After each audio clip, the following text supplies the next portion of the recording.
Unmute yourself, mate. Unmute yourself. It wouldn't be Cod's Vlogs without a mistake, would it? It would not be Cod's Vlogs without a mistake. Well, we're here. Hello, lads. Hello, ladies. Thanks for joining us. Can you see me? Can you hear me? Jake, can you hear me? Jake, I've thrown you at the deep end today. I normally put you on solo layout, but I thought, we'll see what you're doing, in the 30 seconds I normally, sprouting rubbish. I ran to give my girlfriend a kiss because obviously we're going to be busy for the next 2 hours, so just to make sure she was all right. But no, mate, I'm ready. Absolutely so. So thank you for those that have joined us so far. Just let me know in the comment section below. You can see me, you can hear me, and everything is loud and clear. 12 games in Sky Bet League One tonight, and that we discussed from Saturday's weekend of action. Now, last weekend was good. We had a 7-0. We had upsets. We had, big boys not getting off the mark. But this week, it really felt like League One was back again. We had some big victories, especially away from home. We had a couple of 3-0s. We had a 4-0. We had absolutely everything in there. We had shocks galore. And League One, after 2 games, is starting to take shape now. And I don't like the first start of the season, Jake, if I'm honest with you. What are your first thoughts on the opening 2 games in Sky Bet League One? It's something we can look forward to going forward, because now it gets started now, doesn't it? Because it's 2 games this week. Yeah, do you know what? It kind of reminds you that the last 2 weeks that we've had, well, it's been a week really, hasn't it, with all the games, just remind you why you miss it so much in the off season.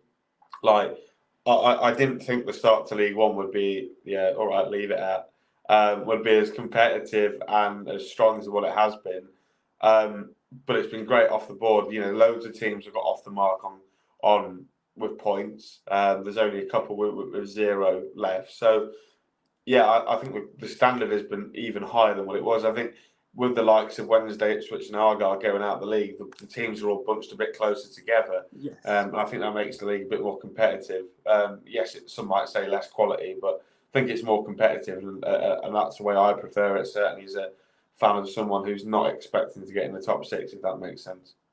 Absolutely. And I think we'll start to see a real charge from some clubs, and it'll be very interesting because we always said there's going to be upsets, and Cambridge went obviously 1-0 against Fleetwood yesterday. We'll get into that later on because it needs a couple of minutes. I need another 45 minutes to calm down. The game only ended 27 hours ago, and I've still not calmed down. But they were singing the I-E-I-E-I-O, and I kind of said a comment that was a bit disrespectful. I do think so, because I went, it's kind of tongue in cheek, Cambridge singing that, and then I kind of went away from him. I went, is it tongue in cheek that why can't Cambridge challenge for the top 6 this year? Look, I know it's 2 games. There's a lot to do. Do I think they're good enough to do it over 46 games? I don't. But we said this about Plymouth. We said this about Lincoln when they had their charge, when they started off really well. Fleetwood. So it is going to be an interesting couple of weeks, that's for sure. We'll just come to the chat. Good evening, fellas. Good to see you up the Blue Army. Ipswich fan here. When do you relegate? When do you do the relegated and promoted? We'll have a little look at that later on in the show. So if you want to stay or come back later on after the 12 games of League One, we'll give it, Ipswich, Sheffield Wednesday and Plymouth a good mention. I'm sure that, Plymouth are very happy with their start, and Ipswich are delighted. Sheffield Wednesday, not so much. And look, you can just see his little grin there as well. Evening, Ben. The Mighty Imps heading for the championship. Love that. We're on a different system today. So if I'm looking that way, no, I'm not turning to Jake. I'm just, again, looking at the comments on the screen. So I will be looking at them. Now you have seen Cambridge. Do you think you've had them too low? We're 2 games in. They looked very good. I think I had Carlisle too high. I think I've had Cambridge too low. But again, they've got to back up those performances now. On Cambridge, Ben, they did this last year. They were 4th. Yeah, they won the first 4 games of the season. They were in the top 6 after 8 games. And then on the Thursday night, Jake comes on here going, Mark Bonnet to Cambridge, confirmed. You've heard it here first. Here we go, Fabrizio Romano. And then I think Cambridge only got about 20 points from the last 30 games. So, might be on -2. We'll come to Wigan in a bit because I've got a very good couple of things on them. But again, so if you could like the stream as well while you're in here, there's 67 of you. Like, subscribe. It does help the channel out as well. It gets more people in. We're going to start off now. We've had our ramble. Burton Albion against Derby. What a result for the Rams. A tough.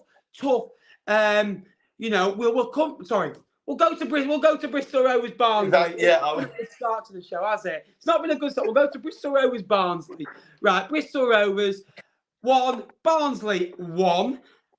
A good point for Bristol Rovers, in my opinion. In a game I think they could have won, in my eyes. They created the better chances. They went 1-0 down. Cadden scored. It was a brilliant goal.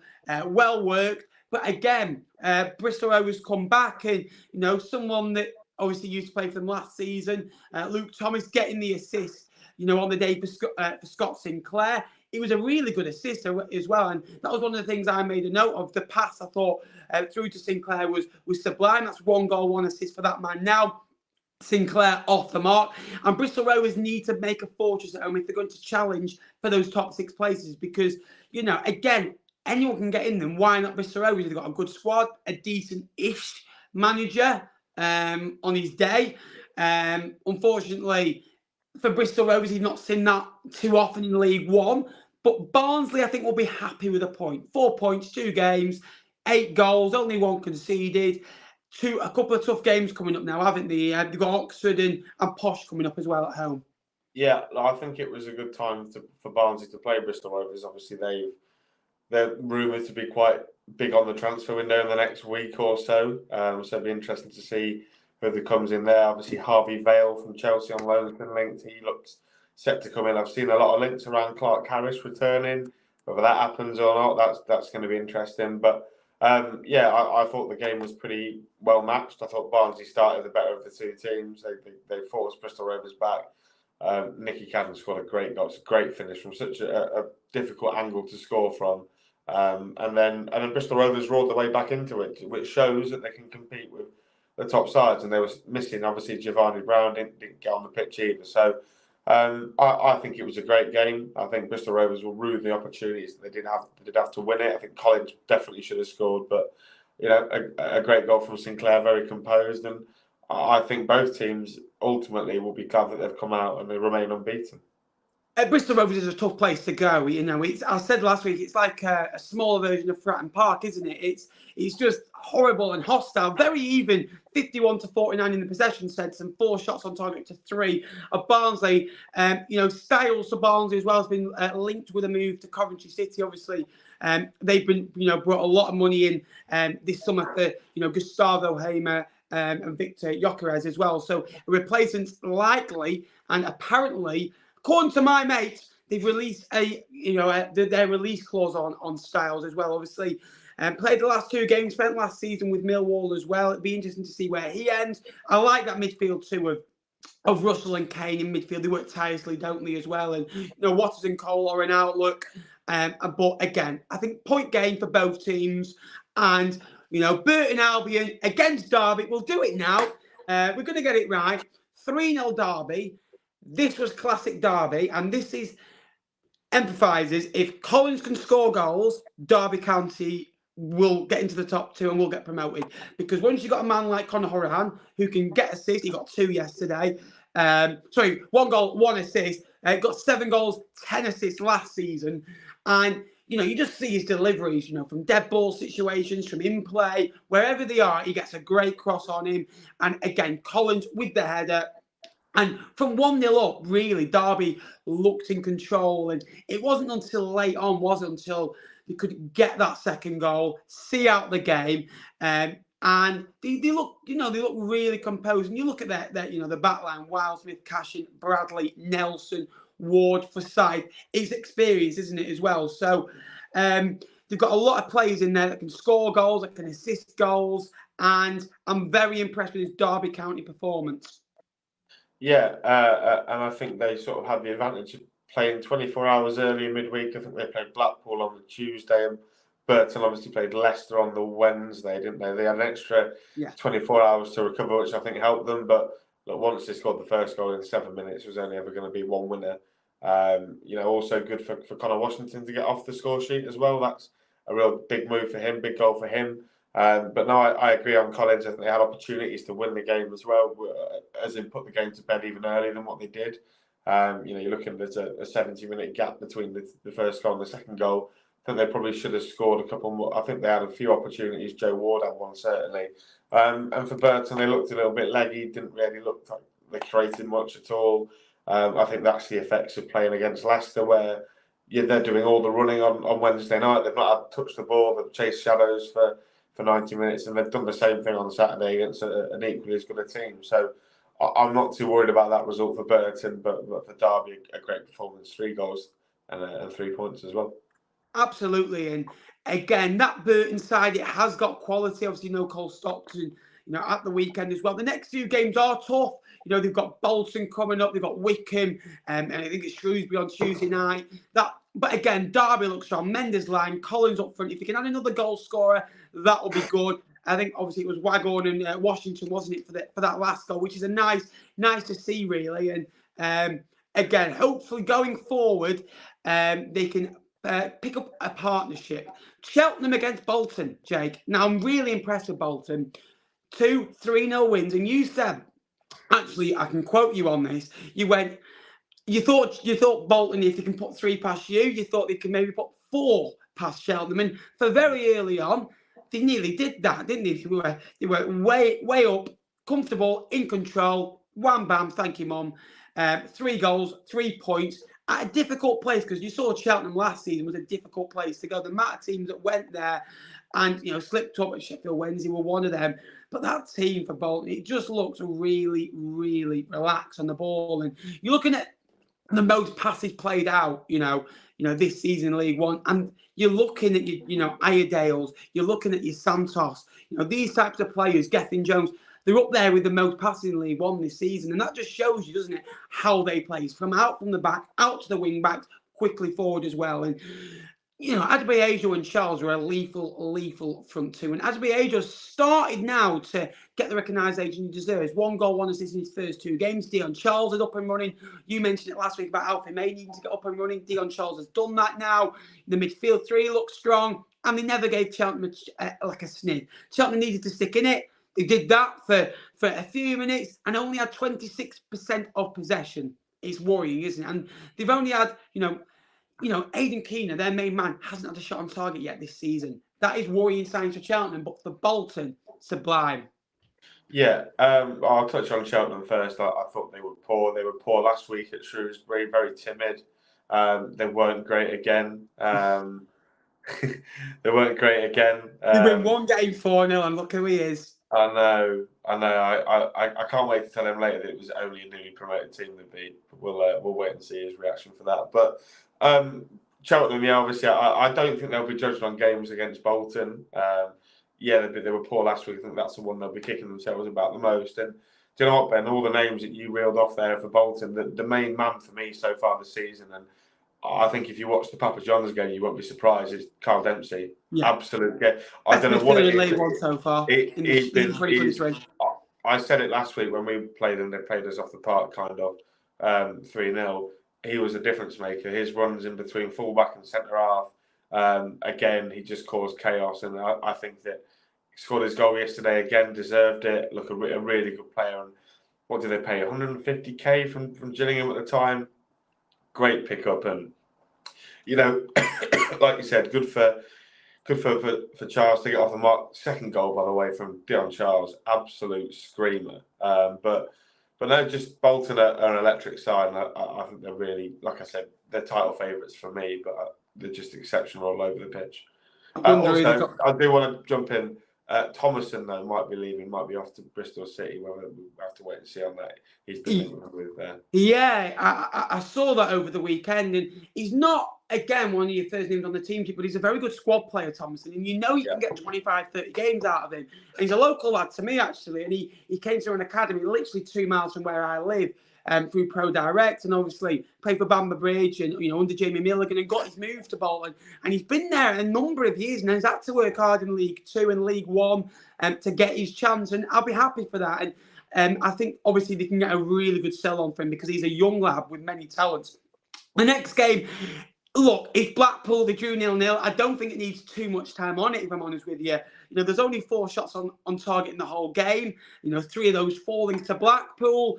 Maybe outlining the need for a striker. I know Lavery got 2 last week. I know Beasley got a couple in the cup in the week, and you want your goal scorers to score goals. Leon, CJ Hamilton, Sonny Carey are going to be another outshot of goals. They have just signed Jensen Weir, who we were talking about last week. For me, one of the best central midfielders in League One last season. Was it 15 goal contributions, 10 from midfield for Morecambe, who struggled and went down on loan from Brighton. So obviously knows this area quite well. Obviously Morecambe only being, 40, 50 miles away. But Exeter and Blackpool are 2 sides yet to concede. I think they'll be both happy with a point. Exeter 4 points. They're off the mark at home, which is always important to get your first point there. Obviously, they want to win. That's obvious. But they look strong, through the team. Your Trevich, your Carrolls, your Nombays, your Dimitri Mitchell and your Amosons, who used to play for Blackpool. Decent point for both. Yeah, I think it's a game of missed opportunities, really. I think it was Aitchison in the first half had an opportunity he should have scored. His effort went just wide of the post. And then I think it might have been Lavery right at the end, or CJ Hamilton, and it forced a really, really good save out of Sinisalo. Yeah. Fantastic save. So, I think both teams were missing real opportunities, but to be on, they're both on 4 points after 2 games. I'll both be happy with that. So, an even game, and I think both will be pretty happy. Blackpool will obviously be looking up to pick up, a maximum or at least 4 points from Port Vale and Leyton Orient before a tricky tie away at Lincoln. I'm not happy about that because Lincoln have stolen our Lincoln away in August. We always have Lincoln away in August, and Blackpool seems to have been allocated this year. So thanks a lot for Blackpool. Again, it's going to be an interesting few weeks for Exeter as well. We go to Portsmouth on Tuesday night under the Sky TV cameras, and then got the long mammoth journey to Carlisle before playing Reading at St James's Park. We're going to come to Fleetwood against Cambridge now. It was a good game. Next game, no. That was the worst Fleetwood performance I've seen in a number of years. There was a number of players not at it. I'd say it's the worst Fleetwood home performance I've seen in 6 years. And I went through them at the game yesterday, and I went through them when I got home.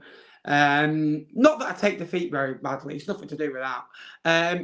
And I look at it and I think we need a lot more players. Like, I know 3's been mentioned, but I look at it and I think we're quite weak now. And we've only brought, 4 players in the summer. We need another 3 minimum. One's a striker, one's a midfielder, one's a centre half. Scott Brown labelled it as his fault. But the problem runs deeper at Fleetwood. The home form for a number of years now has not been good enough. Now, in the last 2 seasons and that game, Fleetwood have only won 11 out of 47 home matches. How do you expect to push on if you can't win at home? 11 home matches, that is ridiculously bad. We won 4 the season before, 7 last season. It's not great, but I want to praise Cambridge because I thought they were brilliant. They look strong. They look like they could have scored 4 or 5. Gaston had me 2-2, 13 League One goals now in 50 plus games, which is good. Lancaster looked great. I thought Yana was an outlook for them. Danny Andrew made over nearly 200 appearances for Fleetwood, and they were brilliant, and they were a breath of fresh air. And I think that people need to remember Fleetwood were bad, but I think Cambridge were very good as well, and that's one thing I like thinking that. I don't think of how bad we were. My first outlook is praise the opposition for how good they were for making Fleetwood look that bad. Yeah, I agree. I mean, I watched the highlights. I watched your excellent video nappers, which was good. I thought Cambridge were well worthy winners on the day, mate. I don't think you'll be shocked at that. The first goal is a mistake, isn't it, really, from the goalkeeper? We shouldn't really be parrying that right out in front of Paul Digby. He stuck it away well.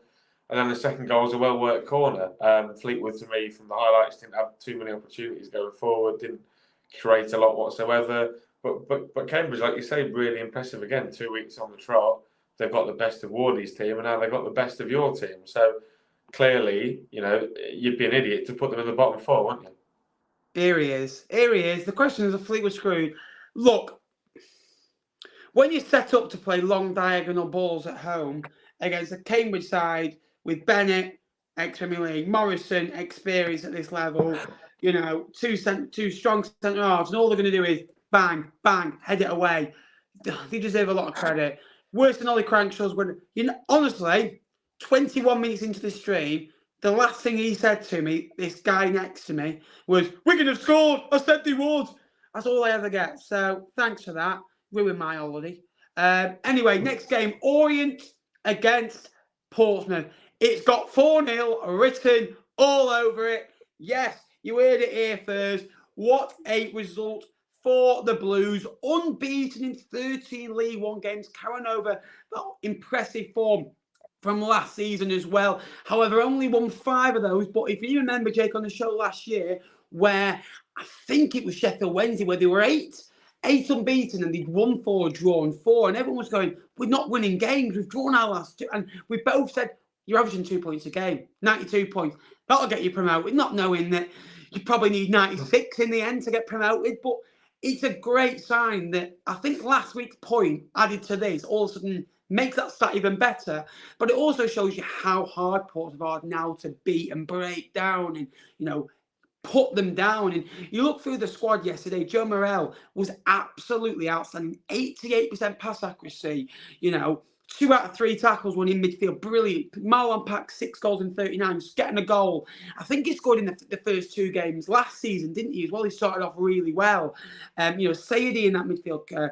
Camara, a very good player. Bishop, again, 52 League One goals now. And Gavin White, you know, didn't do much yesterday, but again was a prolific outlook for them. And that back line, you know, Shaughnessy, Rafferty, Conor Olgide, the star boy Regan Poole. I know you don't know too much about him, but very, very, very impressive. And this is an Orient side that everyone thought they're hard to break down. They're going to be difficult to play against. And he looked sloppy, didn't he? Word on Portsmouth before we do come to Orient very quickly. Yeah, Pompey were impressive yesterday. They controlled the game from minute 1. I think the goal helped, the cut from the corner, Marlon Pack. And then from there on in, it was pretty much plain sailing. And Orient really didn't get out of their half. Pompey were constantly pressurising them. They made changes that changed the game as well. Look, Pompey have got so much depth. It hurts. And their first 11 is already probably top 2 quality. And then they bring on the likes of Yengi, and he scored, what, 4 in 90 minutes of English football. He's taken to like a duck to water. They're a fantastic outfit. And like you say, if they can keep that momentum up they picked up from last year, then they could well do something special. But, and I will mention this to Tom later, it was only Leyton Orient. Yes, they were a good side last year in the division below. However, they're newly promoted, not played at this level for a very long time. I think that they might be getting ahead of themselves just a little bit. I don't agree. I don't agree. I agree on the Yengi point. I think that's very good. And one thing that got Plymouth promoted last year was substitutes. They had the most goals from substitutes. I think they had 20 odd goals. I think it was 23 the number. And a lot of them was from Stan Cosgrove in the early part of the season. And he was averaging a goal at every 85, 90 minutes. Now, if they can have that, someone that they can bring on and get you a goal, because last year they were too reliant on Bishop. Now they've got Camara, just saw my car.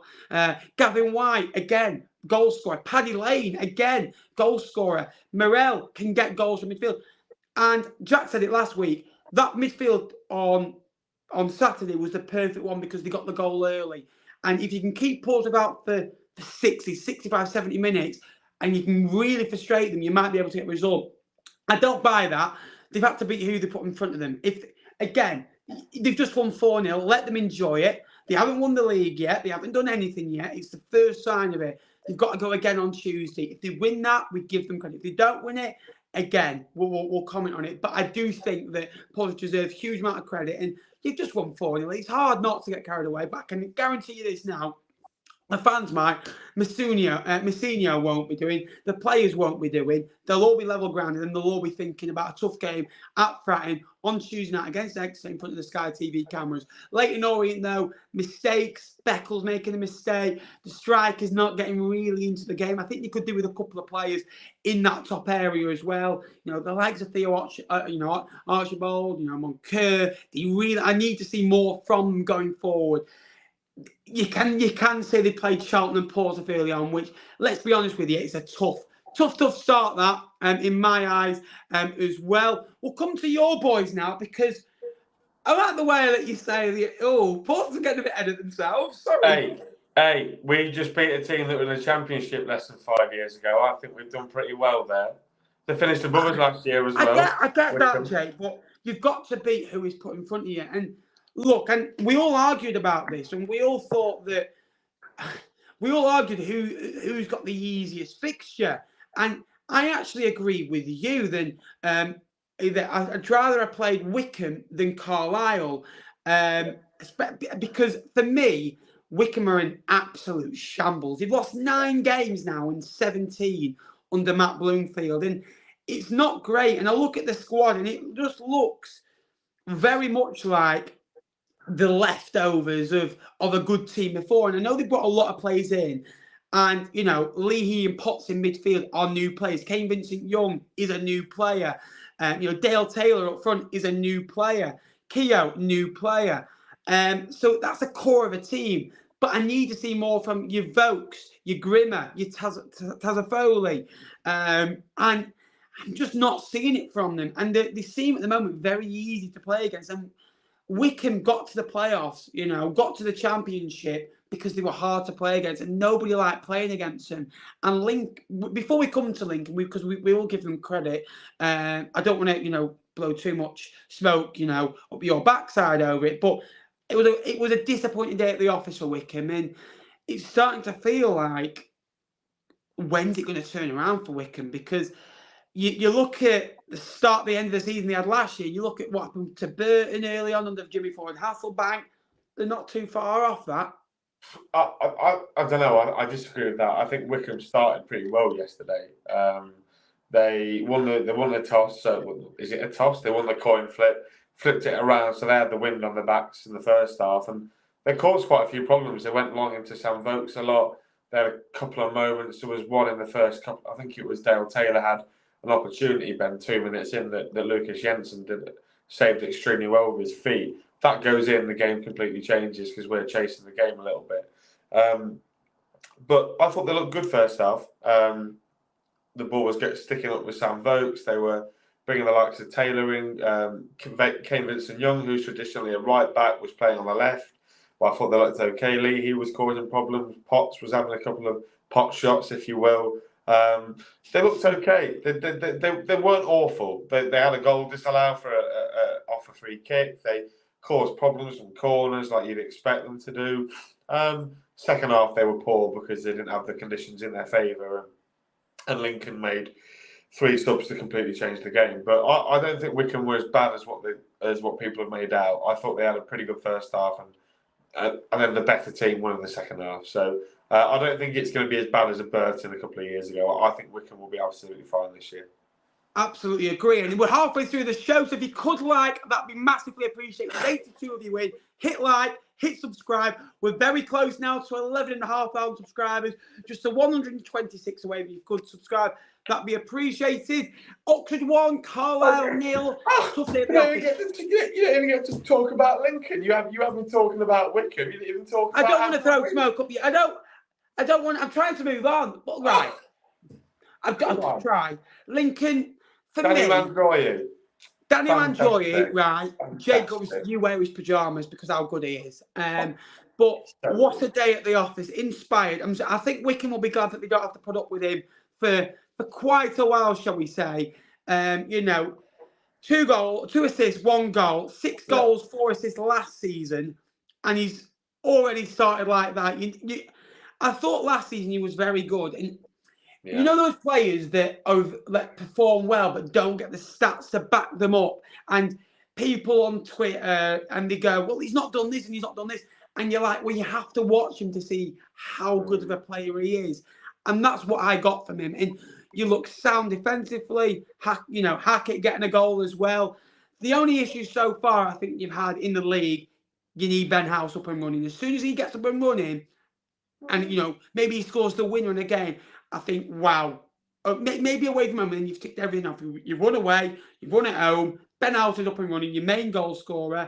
Obviously, with Tyler Walker, with Danny Mandroy, these are the types of players you need to get firing. Great result, and pretty decent day at the office. Yeah, it was, and I'll inform you, it was the 3 subs on the hour mark that changed the game. Last year we didn't have the squad depth. This year we do. We brought on Tyler Walker as well. Yeah, we had we brought Walker, Bishop, and Burrows came on, the new lad from Coventry.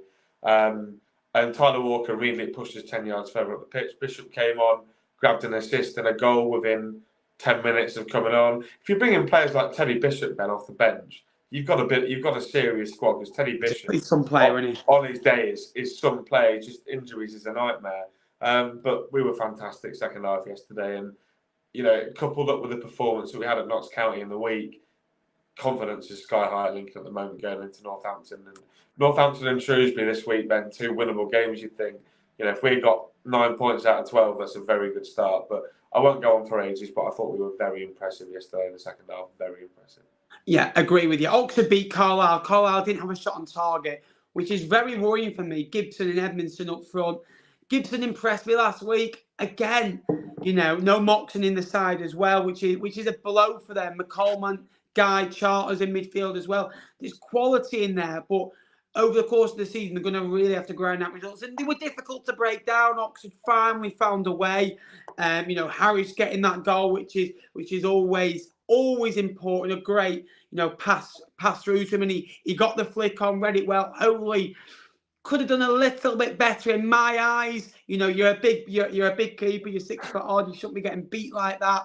But Oxford, I was quite pleased they got the job done at home, because Oxford in the last few years have been very strong. You look at your 2 points a game at home, scoring goals. Again, a clean sheet. Not something you kind of relate to an Oxford side, but 1-0, dug it out very well. Great result. Yeah, Oxford were okay. I said on T-Lock, didn't I, that it was going to be a nervy 1-0 win, and that it was. I think Wardy would have taken that at the start of play. Good for Harris to get off the mark, but I'm sat here, and Wardy said it, they're a horrible side to play against. I mean, you saw it, Carlisle with Moxon. Obviously, he was ill, supposedly. Don't know if that means he's got to move. I feel like Paul Stockton was last year, this time last year. And do you know what, Ben? I mean, especially for us two in particular, they're bringing on Joe Garner, Daniel Butterworth and Luke Plange off the bench. Obviously, they're all ex-Lincoln and Fleetwood lads, aren't they? Very uninspiring, very Joe Garner's got over 60 goals in League One, but again, at the minute, though, at the minute, would you back Joe? Would you back Joe Garner? I don't want to say has been because he's still a very good player. He causes a lot of threat, winning fouls, but you need quality around them, and I just kind of think they've got too many League Two type of players. Yeah, and they're very poor, and I think they've still got a lot of work to do in the market going forward. Yes, they've got quite a number of strikers. I think when Sean Maguire gets fit, I think they'll be okay when he gets into the side. That'll be interesting. But for me, if I'm Paul Simpson, I'm asking my chairman for 2-3 more attacking additions. But they've got the impending American takeover, so that might supply a couple of more funds. So I think Carlisle were really poor, and I think Oxford weren't great, but didn't have to get out of second gear to beat them ultimately. Obviously, Trafford going to Burn, they gave them a little bit of a bumper as well, didn't they? In the transfer budget, Port Vale beat Reading, and I said it'd be 1-0 to Port Vale actually, and what a response they had.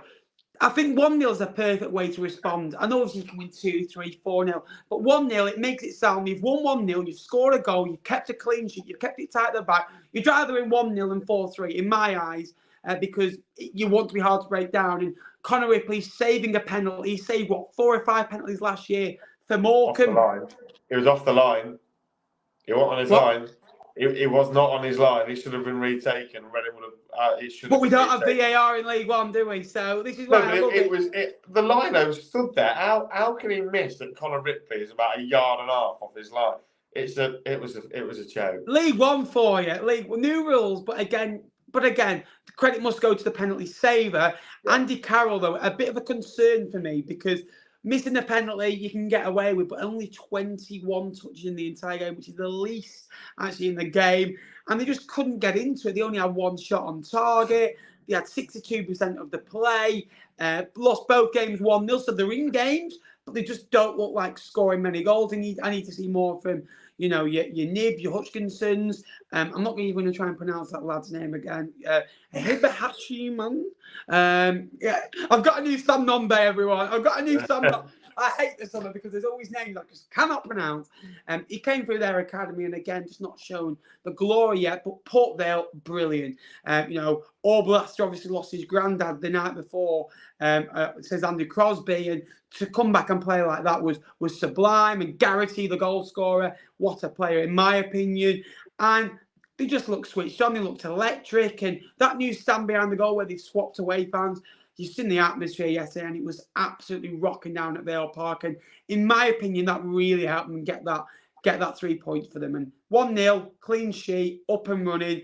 Only the -6 goal difference now. Great win. Yeah. Well, if Port Vale didn't react to how they played last Saturday, you'd be extremely worried about them, wouldn't you? So look, I think Andy Crosby got the perfect reaction from them. They played all right. They had a couple of opportunities. I think the goal obviously took a deflection that went in off the post, which was fortunate. But at this point, Vale will not care how they go in. They've got to try and gain some confidence, and I think beating a newly relegated side will do that for them. They didn't play great. I don't think they were fantastic, but they were better. And if you can show signs of progress in the early season, then they could well be okay. Are we skipping the Peterborough game, Ben, or have you just forgotten the alphabet again? Get lost. Pete, to be fair, Jay, I'm not being funny. The way you presented on T-Lock last week, we had we had Wigan first, and then we had Blackpool next, and then we had we're going down to Portsmouth. So you're is it not the most listened to episode that we've had though, Ben? Yes. Until tonight, until tomorrow, we can watch that League One podcast on Spotify. Go and check it out down below. Again, the link is there. Go and follow us. We're doing so well. We're getting over 1,600 views, and we've literally only been going for 3 shows as well. So that'll probably go down tonight because I'm hosting, so it'll be absolute carnage. But again, go and check it out. That League One podcast in the description below, alongside this man's channel, who we will plug in a bit as well. Nearly at 250 subscribers again, which is very, very good. Obviously, everyone who subscribes gets £5. So go and subscribe down below. Peterborough 1, Charlton 0. Injury struck Charlton, shall I say. But one thing I really rate about Peterborough so far, they've won their opening games. Not many things are being mentioned, but they've won them both 1-0 against 2 decent sides in Reading and Charlton, 2 sides that you'd fancy being at decent areas in the season as well. And they're getting goals from different areas as well, which is always good. Cipriani with the goal yesterday only scored 4 for the football club, but what a goal it was. Yeah, Peterborough were decent, weren't they? I don't think they carved Charlton open, which I don't think they were expecting to. It was a lot tighter than what people thought. Obviously, a good finish from Cipriani, wanted it into the lower half of the goal. Do you know what? I think Charlton will be regretting the opportunities that they've missed. They had quite a couple of big opportunities in the game. I think the goal actually comes from Pantuche Kamara giving the ball away stupidly in midfield, which I think he's tweeted to apologise. But Charlton, with the brand new spine that they've got in place, is going to take a little bit of time to gel. And going into Peterborough and only losing 1-0, you got to bear in mind Peterborough last year was so good at home. They were beating teams 3-0, 4-0, 5-0. To only go and lose 1-0 to a team that are already together and established is a really good performance. And whilst they walk away with no points, I think Dean Holman will be more than happy with the performance. So good for Peterborough. I think Charlton can take plenty of positives out of it as well. they're a very strong side. Peterborough still got Edwards, Critchlow Noble, Cipriano, Collins, Randell, Poku, Mason Clark, Jay Jones, who obviously played yesterday. Clark Harris on 99 League One goals. When will he get that 100th? Obviously rumoured to be leaving the football club with only 1 year left on his contract as well. But again, better days at the office will come for Charlton. They made a couple of decent efforts on the goal. For the Posh, next up, Stevenage. What a start. 2 games, 2 wins, new side, new bounce. Steve Evans has done very well. And that's Steve Evans that gets labelled a long ball specialist. Least long balls so far in the first 2 games in League One. What can I say? 2-0. Great win. Look, they beat Northampton and Shrewsbury. Are they sides if you want to stay up in League One and get 60 points, being well away? Yes. But they have to do it. And they've done it in a great fashion, keeping clean sheets, not really conceding many chances, really, as well, which is very, very good. One of 5 clubs to win their opening games as well. So that side looks very, very strong. And Presley getting the goal as well. I know, the Stevenage fans are liking his goal involvement as well, which is always good to see. I saw one of them saying he's a proper Stevenage centre forward, and he holds the ball up, brings others into play, and that's what you need when you're a team like Stevenage, don't you? Yeah, and they suffocated Shrewsbury yesterday. They didn't give them an inch. Thought they were excellent in all departments of the pitch. 20 shots. Yes, they only got 6 on target, but they really troubled Morosi in the Shrewsbury goal. Shrewsbury didn't get going. So different from the team that beat Cheltenham a week ago. And like you say, Presley, or they call him the Press. If you speak to Matt Farley, the big Borough fan on the street. He absolutely loves him. I think he's a fantastic side. They're a fantastic side. He's a great signing for Steve Evans. He's a big mobile target man who is pretty nifty with his feet. Obviously showed that yesterday. And then Reid as well. Jamie Reid scored so many goals in their promotion season, big goals in big games. And Stevenage Shrewsbury, to not many is not a big game, but to Stevenage fans it's a big game because it's a team that they can beat at this level. So I think Stevenage will be really happy, and they've got Cambridge on Saturday. I think it's away from home.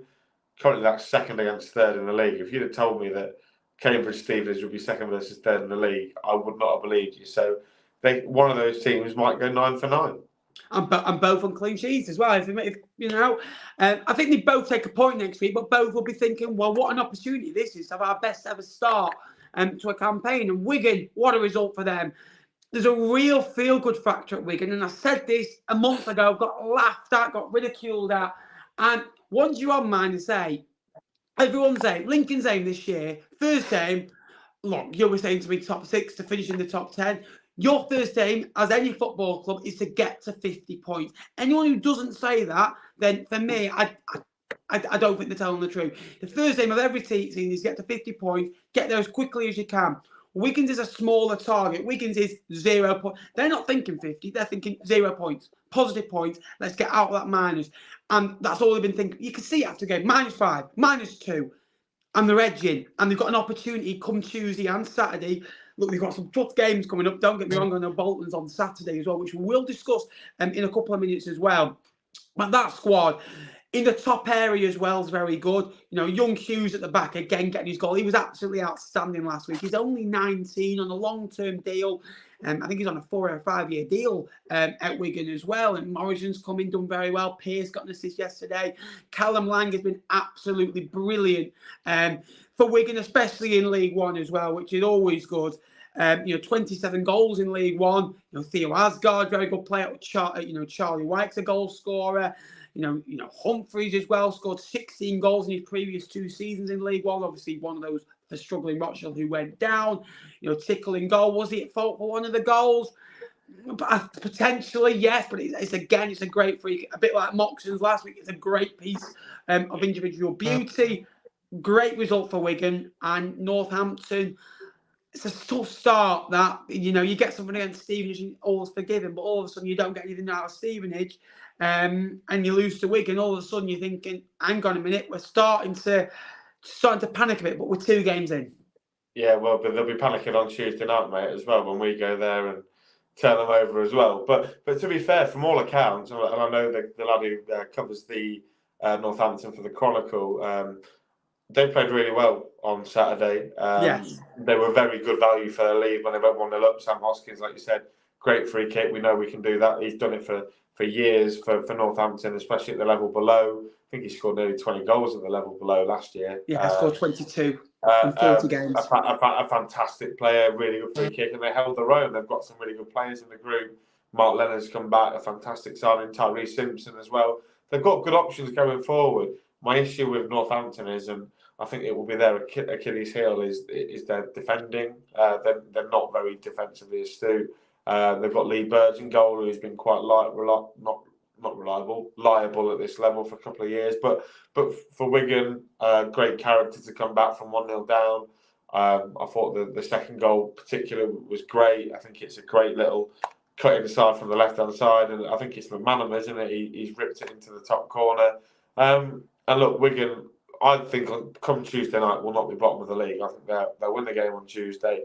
I think they'll be back on positive points, and they'll be a team that haven't won yet will still be without a point. So, like you say, Wigan's mentality at the minute: get to 0, get to positive points, and see how we can go from there. And to be honest, Ben, they're still in it. They're still in it, aren't they? They're only 8 points off the top of the league, and 8 points is not difficult to recuperate if you're a quality squad like Wigan. So, I think they're going to be absolutely fine this year. And do you know what? People were putting them for lower mid-table, myself included. I put them 15th, I think. I genuinely could see them in the top half this year. I don't think anyone would be able to moan about it. I've put them 13th, and I said at the time, and I said it, I think this could be my biggest mistake, because I really do think they're better than it. And I just thought, I'll go safe and go 13th. But Wigan are different. They're built different than Wigan, aren't they? Obviously, it's all those Wigan kebabs they all have, but they're just literally like, they never say die. They never know when to give in, and that's what I really like about them as a club. And what they've done in League One before obviously has to be mentioned as well. Some big games in League One on Tuesday night, Jay. Just quickly, Barnsley versus Posh automatically screams. Obviously the first one in alphabetical order if you want to be picky, and we know how good I am at that sort of thing. But again, it's a big game between two sides of quality. We all know Posh went there and got a result on the last day of last season and got into the playoffs. Barnsley obviously failed in the playoffs, just like Peterborough, in opposite draws. It's going to be a very, very interesting game. Yeah, I think Barnsley will be looking for revenge on what happened last time at Oakwell. Obviously, Posh went there needing to get a result. They got the result, got into the playoffs on the final day at Derby County's expense, which was good for them. Again, like you say, Ben, there's some really interesting fixtures. Obviously, you've got Cambridge Stevenage, which is one up the top. Charlton Bristol Rovers. That's going to be fascinating. Going to see how they're performing. Bristol Rovers, I think, went to Charlton, did pretty well last year as well. I think Reading Cheltenham as well. I think that's two teams that obviously haven't got off to the best of starts. So one of them could well be bottom of the league come Tuesday night. So lots of fascinating, and we're only 2 games in, and there's so many stories already unravelling, and that's why the League One is one of the best divisions in the world, because we've played 190, 180, well, more like 230 minutes of football, everybody each, and everyone's got everything going on already. This is why we absolutely love it. Absolutely. There's some absolute belters in there, like you've said. And every game you kind of think, something Blackpool, Port Vale, an opportunity for two sides to really push on in the league. And you'd fancy Blackpool, you'd fancy Bolton against Fleetwood, of course, but they're both at home and both the stronger sides, you'd probably say. Cambridge Stevenage is going to be an absolute belter. And, 2 weeks ago, we'll be seeing as, here we are. I think, obviously, I think it might be New Awardy that said, Stevenage don't care. All of a sudden, you kind of think, wow, there's some interest in this game. Carlisle, Wigan, obviously, again, two sides that want to prove the worth. Charlton at home at the Vale, Oxford at home against a good Oxford side. Lincoln go away to Northampton, not too far from your gaff, is it? Again, so you obviously want to win your local games. Burton go to Shrewsbury, which is, again, Shrewsbury's a tough place to go. They won on the opening day, as we all know. And Portsmouth obviously have Exeter at home on Sky. Wycombe against Orient is going to be a glamour side. these games. And just before we do come to the next part and we give you a little bit of a shout out, I actually took the liberty to actually go through the all-time top goal scorer list this weekend in Sky Bet League One. And there's some absolute belting names on there. Colby Bishop has scored 52 goals in League One, and he's averaging a goal every 3 games. And again, it doesn't surprise you, doesn't it, that these players like Colby Bishop, the likes of Dion Charles, the likes of, your Charlie Wykes, obviously more experienced than the two I've just mentioned. And then you've got your likes of John Marquis, who scored 86. Jonathan Clark-Harris was on 99. James Henry, experienced player for Oxford, 71. Ball.com, 62 as well. Collins, 57. He'll be open to get that up to 77, won't he, this season as well. Again, these lists of players as well, any one of them can go and score 15, 20 goals in the season for their club and really fire them from a mid-table push to a player push or a player push to top 2 push, can't we? Yeah, and you spoke about some of the names there, some of the most lethal strikers in the division that we've got. So, you bank on Clark-Harris to score, you make it that into 120 if he's still kicking about in this league. I know there's a lot of rumours on his future, but Dion Charles is someone you'd expect to hit 20 plus goals again. So, yeah, I think it's good that we've got a lot of quality centre forwards at this level, because then feeds up the pyramid. And the better quality players you've got down this level, the more likely you're going to have the better Premier League loanees coming down as well. I think Pompey have got one in Alex Robertson, looks a fantastic little pickup. Yeah. The Aussie from Man City. So if we can see more players of that quality of loan, I'm not saying he's going to be like the best loanee we've ever seen in League One, because that seat is very firmly taken by a man that plays for Nottingham Forest. We cannot, it's better to have those sort of loanees coming in the division. And I didn't know Luke Plange got a move to the Premier League. Eh? I didn't know Luke Plange played in the Premier League. Yeah, well, he does, doesn't he? Plays for Palace. Somehow, but no. Obviously, I'm referring to the GOAT, Brennan Johnson, aren't I? But yeah, look, it's good, and for the average Joe, Ben, it means that players like Fleetwood, teams like Fleetwood, and teams like Lincoln, who are lower down in the pecking order at this level, when you consider the clubs, can attract better players because the division's better, and ultimately that means we get more value for money on our season tickets, which is what we go to football to watch. We go on a Saturday to watch good quality football. I mean, you probably less so than me, but it's good, isn't it? I wish someone would tell Fleetwood that 61.5% possession, which is the third highest in League One, actually, just behind Oxford on 63.2 and Bolton on 71.6, where Ipswich were only averaging around 62, 63 last year. That is a ridiculous amount. It will probably, more than likely, definitely come down. But again, these little bits of stats, most passes per game, Bolton are averaging nearly 600 passes per game in their opening 2 games. But they've got quality to go with it, whereas Fleetwood have got nearly 400, 383 to be exact.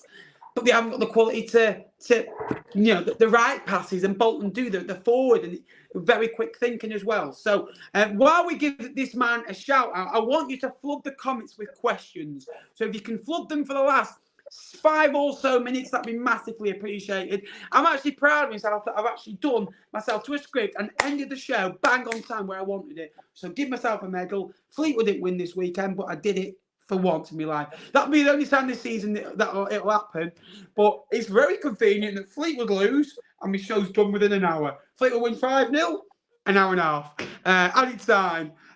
But again, flood the questions. That'd be appreciated. And also like the stream as well. Subscribe down below. Jake, obviously, you've just started a new channel. How you finding it? Very quickly. The next minute is yours. How you finding it? You're over 200 subscribers now. I think, was it 230, something like that? And again, You've introduced a new series called Scores on the Doors, where I'll let you explain it, actually. And it's a very interesting format. And your League One predictions were very detailed, obviously after watching everyone else's and taking their notes. But it was a very detailed video. Where can we find it? I'm going to put you on solo layout because don't do. Yeah, you've done it. You don't like it, do you? No, I don't. But yeah. Do you know what, Ben? It's difficult. Talking to one of these. I mean, I'll get it out. I'm very appreciative, Tom, if you are still here, that he's got me that. It's very difficult to learn how to talk into a camera, isn't it? But I've really enjoyed it. I've really enjoyed it. Obviously, you mentioned the predictions are probably some of the ones that I've really enjoyed doing the most. Got a lot of traction on my League One predictions, which you can go and check out on the channel as well. But yeah, 250 subscribers nearly in about 3 weeks is pretty good going. I know I'm very fortunate to have the likes of you, Wardy, and Tom supporting me, which I'm eternally grateful for. But yeah, we're starting a couple of series this week. We've got Scores on the Bloody Doors, which is basically a score prediction series with 3 fixtures from each of the EFL leagues. Going to get some guests on. I'm sure we'll get the man over there on at some point this season. I know he doesn't look too pleased, but it's a good way. Going to get some forfeits going, and then we've got a new series probably starting in a couple of weeks about EFL, just general news and stuff like that. So if you could come over and subscribe, I'm sure Ben's been very kind enough to put the link in the description. Down there, go and subscribe. It's in there. If you could come and subscribe, obviously also if I can plug the pod as well, which ironically we're going straight from here to recording the pod at 9 o'clock on a Sunday is not going to be difficult. Port Vale? We play Port Vale, yeah. Yeah, that League One podcast, go and check it out on all your podcast streaming apps. It's gone really well in the last couple of weeks. So me, Tom, Ben, and Wardy really do appreciate your support. So come and check it out. And that's it. I've had enough plugging now, Ben. I've had too much attention on me. I don't like it. There we go. So the next couple of minutes are... Well, we're obviously going to go to the promoted teams first. Obviously, we'll go to Wednesday first. They just don't look right, do they? From the outset of, looking at them, they only averaged 27% possession yesterday. They scored 2 goals. Obviously, Smith's up and running as well. But against Southampton, you can allow it. First game back in the Championship after several years against a very good, to be honest, they're a Premier League side, aren't they? And then that yesterday against Hull, you'd expect more. You don't want to go and concede 4, but again, it's early on, isn't it, for Sheffield Wednesday? Just briefly, again, because obviously we've got other teams to talk about who are doing slightly better, but it's not the greatest of starts, 2 defeats, but again, something they can build on and learn upon, I'd imagine. They've come up against 2 really well-established sides, Ben. I think you look at the against 2 good managers as well. Russell Martin was senior. The Southampton squad was stacked. They had James Ward-Prowse, who's subsequently moving on, by the looks of it, to West Ham. That could kickstart a transfer circle, if you like. Could mean Luke O'Connell ends up at Swansea. That might be interesting. He's just signed a new deal, though, hasn't he? So they're going to have to pay. Yeah, they would have to pay. But on Wednesday, I think they've come up against 2 established squads who are very good. I mean, I know they'll be disappointed to lose to Hull, but Hull are a very good squad who I'm thinking are going to do pretty well this year. And Wednesday will be disappointed. They still need maybe 3 or 4, maybe even 5 more players in the building. They're doing a lot of business from the Mediterranean, aren't they? Spanish, Portuguese lads. But the other 2 promoted sides, mate, the flying. Are we surprised, though? Are we surprised? No. Well, Plymouth, no, because I always thought they'd win their opening game. And I'm not surprised they went to Watford and got a point, because I think Watford are a bit of... Not really too much. They're a bit, they're either really good or... And again, I thought Plymouth dealt with them well. They defended well. They showed the qualities. And you've got to remember, they brought players back into the football club that worked well. That's what Carlisle did, but they've done it to an extreme. And them players for £1 million, let's be honest, the record transfer fee, it's a lot of money for them. But it's like Coventry splashed out on Gustavo Hamer like 3 years ago, didn't they? They spent £1 million. They've just gone and sold them for 15 million. They did the same for Gyökeres. They've just gone and sold them for over 20 million. So these players, these are young players on long-term deals that are only going to get better. And now they're playing at a higher level. Teams at the high end of the Championship and the Premier League will have a look at it. And I'm very, very surprised that they let them go for those sums of money. Great result. But I think Ipswich, wow. I'm not surprised. The feel-good factors there, they got their over 100 goals in the end last season, which was I think bugging them a little bit. Obviously, they got the job done over the course of the season. Didn't get the 100 points, but they were winning games of football regularly. And again, they haven't lost for a long, long time. And the side looks settled. They don't make many changes. They don't need to. They didn't need to bring many players in. It's just a phenomenal place to be at the moment, Portman Road. And again, I said last year, I don't see why they can't go and challenge for the playoffs. A bit like what Luton did. They remind me of a bigger version of Luton, because they've got a settled squad, a great manager. They're going to sell 28,000 fans per week into the ground. They've gone to the same alike, won, and beat Stoke. 2 sides you'd imagine they'd be above, but they still have to get the job done. And they've scored, great goals with it. And like Plymouth, brought players back to the football club. Like Hurst, who did well, last year. Yeah, just conscious of time. But yeah, I put Ipswich in the playoffs in the Championship this year because I think they're better than the Sunderland side that got promoted 12 months prior. So no surprises that Argyle and Ipswich are both flying at the minute. You'd expect it for the way they've performed over the last 18 months in Sky Bet League One. You're not surprised, are you, mate? So really happy for both of them. And I think, to be fair, looking at Ipswich early on and statistics-wise, they are the best team in the Championship at this minute in time. So it'll be interesting to see if they can continue it. Absolutely. Who do you think will win the Golden Boot this year? I'm going to go for Dion Charles. I think he's now in a side that will create more opportunities for him. He'll create his own opportunities. And I think for Golden Glove, I reckon you're between Baxter and potentially Wildsmith at Derby. I think they've got a settled defence now.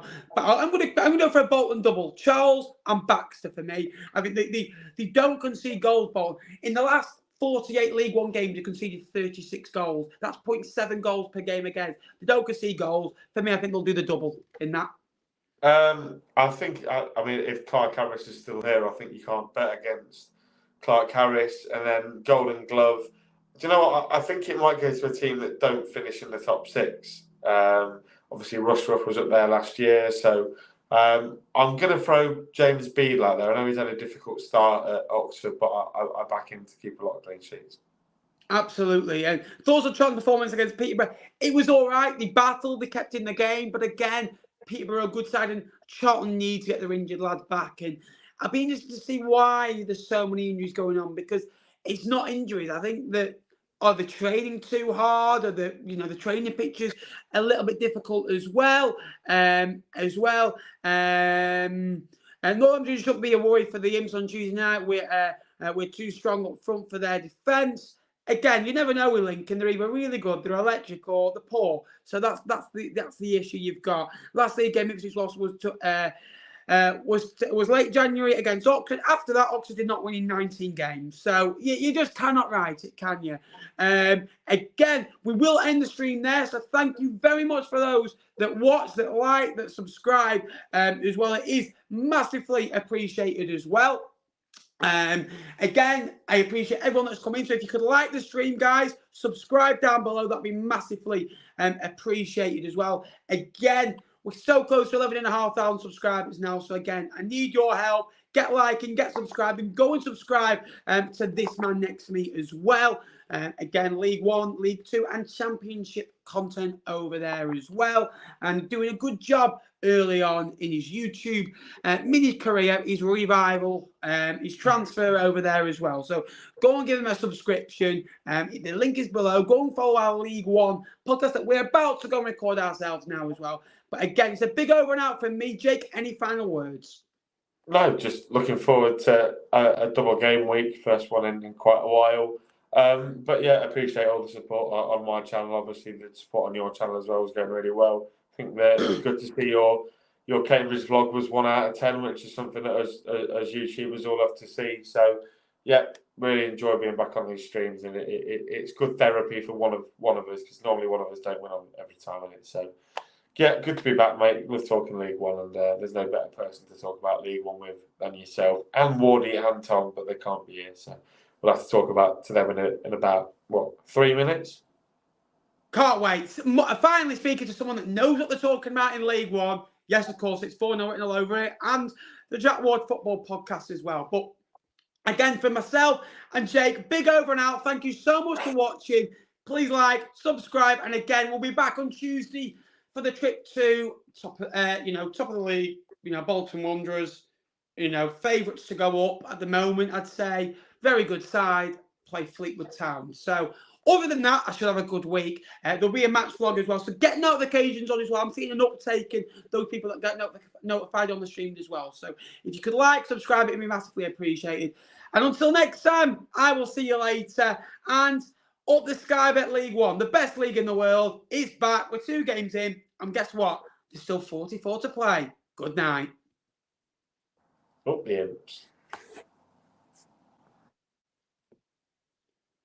Up the Kyods. Go on, the boys. 2-0 home to Cambridge. Ugh, what a life.